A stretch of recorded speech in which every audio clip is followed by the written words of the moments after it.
La raison de pourquoi tu es très occupé mais toujours pauvre, c'est parce que tu ne travailles pas assez dur. Tu es prêt à tout sacrifier, ton énergie, ton week-end, ton sommeil, et pourtant tu plafonnes depuis des semaines, voire des mois. Tes résultats ne sont pas du tout à la hauteur de tes efforts pour le moment. Et tu commences même à douter, est-ce que je suis fait pour ça? Peut-être que je dois encore plus bosser, en fait je bosse peut-être pas assez. Stop, ce n'est pas que tu ne travailles pas assez, c'est simplement que tu travailles sur trop de choses en même temps. Je le sais, j'ai vécu exactement la même chose, j'ai essayé de tout faire à la fois. Mon business, investir en immobilier, avoir des relations sociales, continuer mes études. J'étais H24 dans mon business, j'étais consacré à ça constamment. J'essayais de déléguer des tâches, mais j'y arrivais pas. Et je restais bloqué, j'étais capé. Oui, je faisais 8 000 € de CA, mais j'étais capé à 4 000 € net dans ma poche tous les mois. Comment est-ce que je me suis transformé? La transformation a eu lieu le jour où j'ai appris à mettre correctement mon focus. Et aujourd'hui, je vais t'expliquer toute la méthode pour que ton travail paye enfin vraiment. Dans cette vidéo, tu vas apprendre 3 choses. 1. Pourquoi tu te sens débordé mais que tu n'avances pas. 2. Comment tu t'auto-sabotes sans même t'en rendre compte. Et troisièmement, la méthode pour identifier le levier à actionner pour enfin exploser tes résultats. Partie 1. Pourquoi tu es surchargé mais inefficace. Tu te sens productif parce que tu coches tous les jours des dizaines de cases, tu es persuadé d'avancer mais pour autant tu n'avances pas. Tu te disperses constamment en fait, c'est ça ton réel problème. On va faire l'analogie de la loupe. Tu prends une loupe, ton but c'est d'allumer un feu. Si la loupe, tu la bouges constamment dans tous les sens, jamais tu vas pouvoir allumer ton feu. Par contre, si tu as un tas de paille, que tu prends la loupe, que tu l'orientes correctement par rapport au soleil, que tu regardes bien et qu'elle vienne taper pile à un endroit où il y a de la paille bien sèche, je te garantis que le feu va s'allumer en moins d'1 minute. Évidemment, il faut être dans une région où il y a du soleil.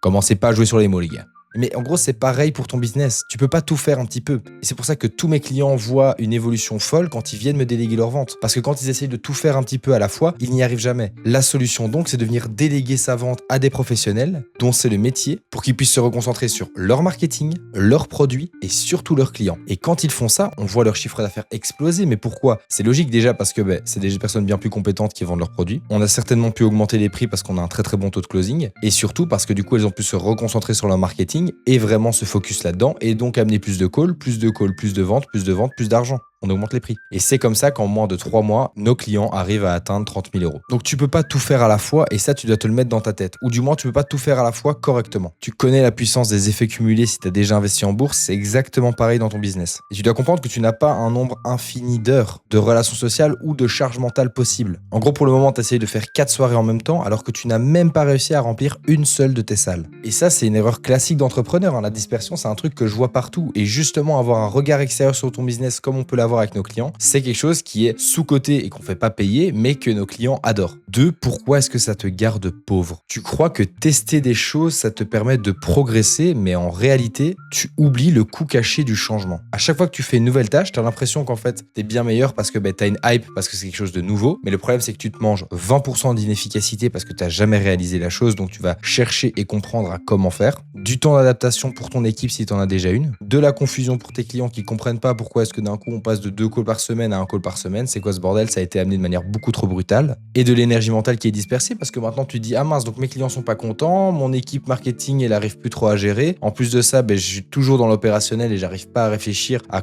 où est-ce que je veux être dans 6 mois. Bref, tu te perds. En sautant de task en task et en faisant un peu tout et n'importe quoi tous les jours, tu n'arrives jamais à te focus sur quelque chose. Je vais te prendre un exemple simple. J'ai un client, il a besoin de refaire entièrement sa formation. Ça fait maintenant 1 mois qu'il essaye de refaire sa formation, continue à poster des vidéos, recruter des nouvelles personnes. Il y arrive pas parce qu'il fait un peu tout à la fois. Je lui ai dit écoute, arrête, tu tournes toutes tes vidéos pour le mois pendant 1 semaine, tu fais ton recrutement en 2 jours et le reste du temps est plus que concentré sur tourner cette nouvelle formation. Parce qu'il veut augmenter, il veut améliorer son produit parce qu'il a beaucoup plus de temps pour le faire. Mais s'il est encore dispersé dans toutes les tâches qu'il a, fatalement ça ne va pas. En gros, tu gagnes 10% d'efficacité parce que tu te dis ah ouais, c'est cette nouvelle tâche absolument qui va m'aider. Mais derrière, tu perds au grand minimum 20% d'efficacité sur tout ce que tu produis sur le reste. Le piège de ça pourrait beaucoup mieux fonctionner. Tu fais plein de petits trucs. Tu vas sur Instagram, tu recherches des hacks marketing, tu regardes c'est quoi les nouveaux hashtags à la mode. Oh quelle musique je dois absolument mettre dans mon contenu pour qu'il puisse être viral. Ah, mon branding, ouais non, il faudrait mieux que je le change un poil et que je mette des choses un peu plus sobres. Je vois que tout le monde commence à s'orienter vers des logos beaucoup plus simples avec une seule lettre. Calme-toi, ça ne sert à rien. Fais du contenu de bonne qualité, concentre-toi sur bien délivrer tes clients et viens déléguer ta vente. C'est tout ce que tu vas faire pour que ton business fonctionne. 3. Maintenant, comment est-ce qu'on va faire pour concentrer tes efforts? Voici l'exercice le plus puissant que je fais avec